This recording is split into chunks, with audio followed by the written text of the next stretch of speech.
Hola a todos, mi nombre es Nilda Singer, soy abogado, magíster y especialista en ciencias penales y criminológicas. Y en esta oportunidad seré su profesora, su tutora, su docente en la Cátedra de Derecho Penal en General.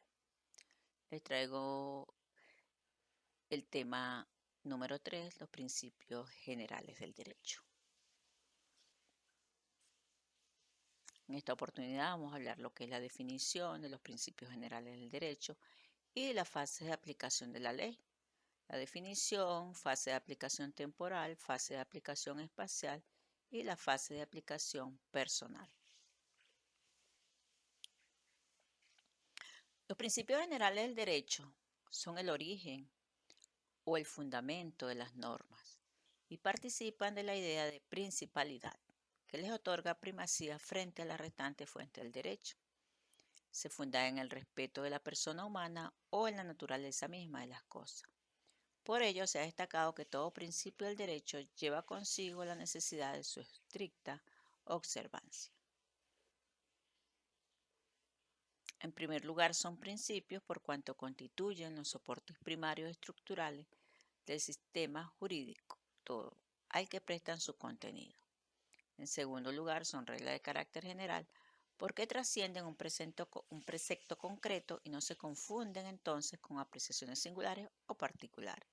Y en tercer lugar, los principios generales son de derecho, ya que se trata de fórmulas técnicas del mundo jurídico y no de simples criterios morales, buenas intenciones o vagas directivas. En cuanto a las fases de aplicación de la ley penal, nos referimos a las circunstancias y los cambios a través del tiempo que afectan la manera en que se aplica la norma. En este sentido, la ley penal es válida en tres formas. Fase de aplicación temporal o validez temporal de la ley penal. Allí veremos la entrada en vigencia y derogación de la ley penal, la sucesión de las leyes penales, las diferentes hipótesis, los principios generales, la ley más favorable y cosas juzgadas.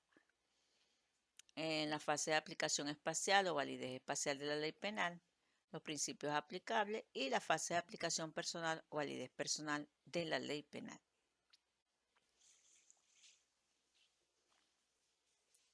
La fase de aplicación temporal es el intervalo de tiempo en el cual la ley es vigente. En el derecho venezolano, la ley penal, como todas las leyes, es obligatoria desde su publicación en Gaceta Oficial o desde la fecha posterior que ella misma indique, según dispone el artículo 1 del Código Civil. Podemos ver en muchos casos que la ley puede salir publicada en Gaceta Oficial, pero no está vigente. Es lo que conocemos como el aforismo latino, la vacatio legis, es decir, como la vacación de la ley. Pongamos un ejemplo, la ley sale en Gaceta Oficial hoy, pero en sus disposiciones transitorias puede decir que la misma entra en vigencia a partir del 1 de febrero del 2022. Entonces, esa vacación ley o la vacación de la ley que va a tener desde diciembre, enero hasta su promulgación. La Constitución de la República Bolivariana de Venezuela contempla la entrada en vigencia de las leyes en los artículos 215 y 216. Derogación de la ley penal. De acuerdo al Código Civil venezolano, en el artículo 7, las leyes no pueden derogarse sino por otras leyes, y no vale alegar contra su observancia el desuso ni la costumbre o práctica en contrario, por antiguos y universales que sean. ¿Qué quiere decir esto? Que no quiere decir que no vamos a el hecho de que existe una ley muy vieja, pero si está vigente, no existe una ley que la haya derogado, esa ley sigue vigente en el tiempo. ¿Ok? No podemos alegar que esa ley no se usa o que esa ley por la costumbre ya no se usa, no. Si no hay una ley que la haya derogado, entonces esa ley está en vigencia. La Constitución, en el artículo 218, establece que las leyes se derogan por otras leyes y se abrogan por referendo, salvo las excepciones establecidas en la Constitución. Podrán ser reformadas total o parcialmente. La ley que sea objeto de reforma parcial se publicará en un solo texto que incorpore las modificaciones aprobadas.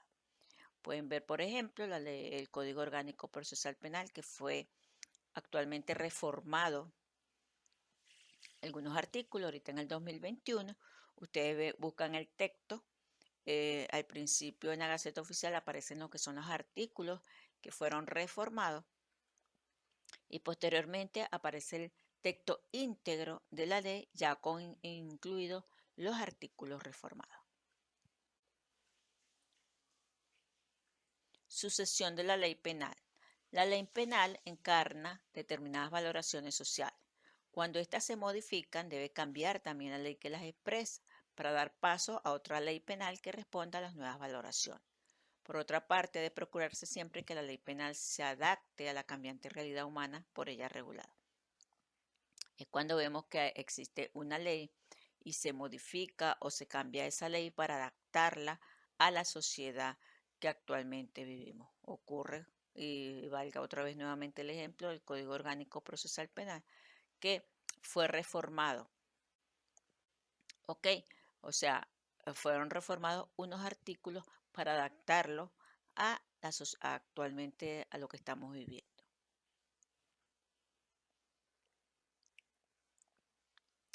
Para ello existen tres hipótesis, que es la norma creadora. Un hecho que anteriormente no estaba regulado o previsto en la ley es ahora considerado delito.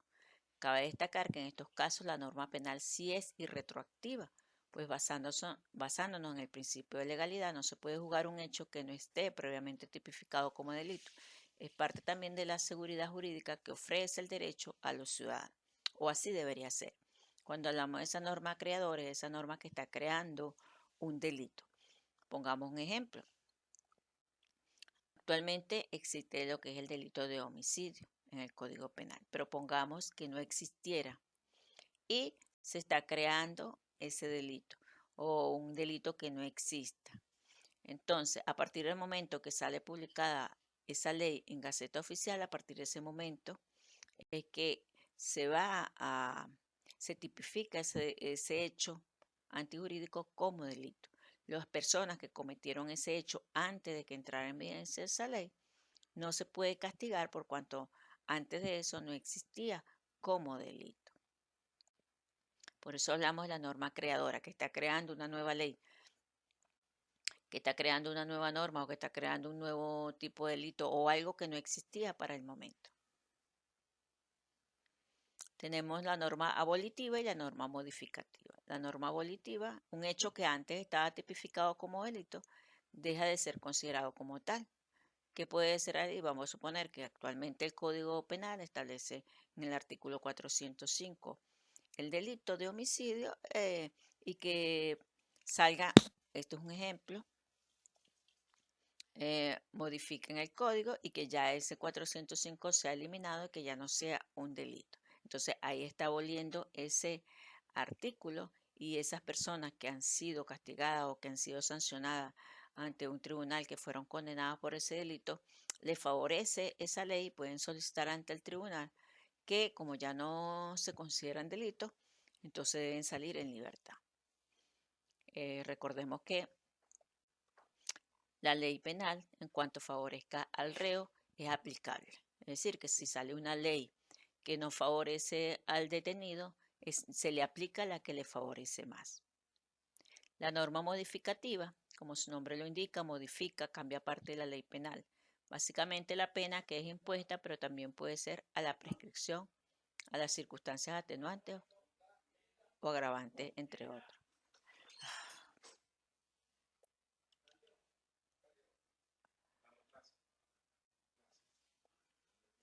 Principios generales. La ley penal no tiene efecto retroactivo. Artículo 3 del Código Civil. La ley no tiene efecto retroactivo. La no ultraactividad de la ley no debe aplicarse a hechos posteriores a su extinción y derogación. Además, dentro de la fase de aplicación de la ley penal debemos hablar de la ley penal más favorable y de la cosa juzgada. Luego tenemos lo que es la validez espacial de esa ley penal. Se refiere a la aplicación de la ley penal en el espacio. Este punto guarda estrecha relación con el derecho penal internacional. La ley penal no solo tiene eficacia limitada en el tiempo, sino en el espacio, razón por la cual existen una serie de normas que fijan principios En ese sentido, y además determinan el ámbito espacial de la ley venezolana, que puede ser aplicado no solo a delitos que se contraen dentro del territorio, sino también a hechos que se cometan en el extranjero. El principio de la territorialidad. La aplicación de la ley penal en el espacio debe limitarse al ámbito territorial del Estado, es decir, la norma penal ejerce su acción dentro de la frontera de un determinado Estado, allá donde el poder político estatal influye mediante actos de soberanía e imparte el monopolio del ejercicio de la ley penal. En cuanto al principio de la nacionalidad, sostiene que la ley penal de cada Estado se aplica a los delitos cometidos por los nacionales en ese Estado, cualquiera sea la nacionalidad de la víctima y el lugar de perpetración del delito. El propósito de este principio surge como un correctivo al principio de la territorialidad absoluta para evitar la impunidad de los delitos cometidos fuera del territorio y también la consecuencia que podría producirse de convertir el suelo patrio en refugio de personas solicitadas por la comisión de múltiples delitos. Cuando hablamos de ese principio de la territorialidad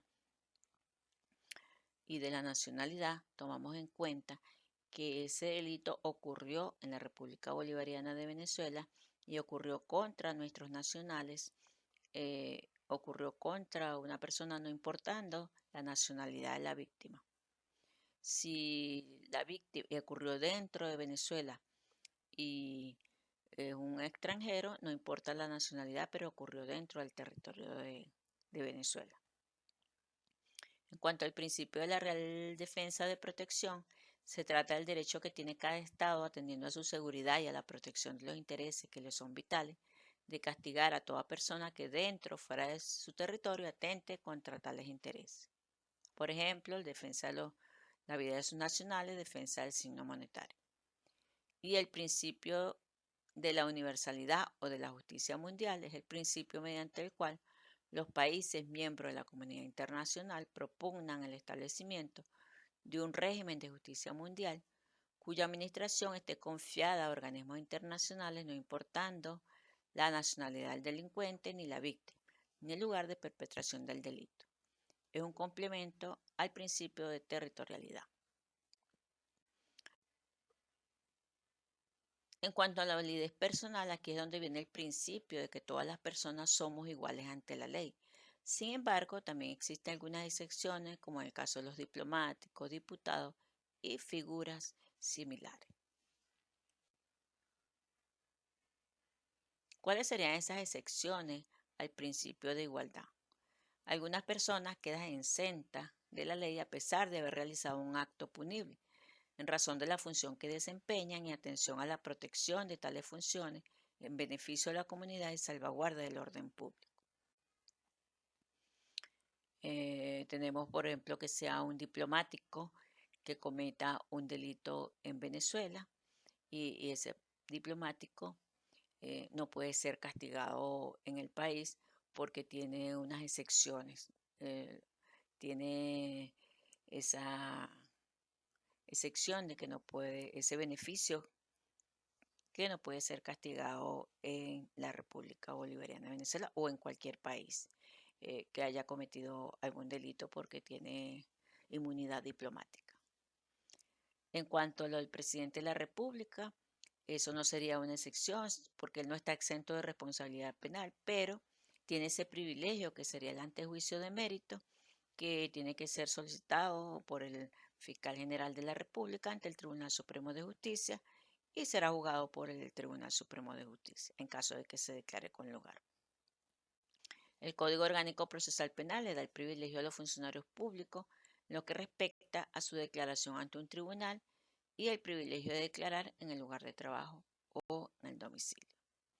Con esto damos por concluido lo que es la validez de la ley penal, tanto espacial, personal y en el territorio, que tiene validez nuestras leyes. Cualquier ley penal puede ser el Código Penal, la Ley Orgánica sobre el Derecho a la Mujer, a cualquier ley que exista en la República Bolivariana.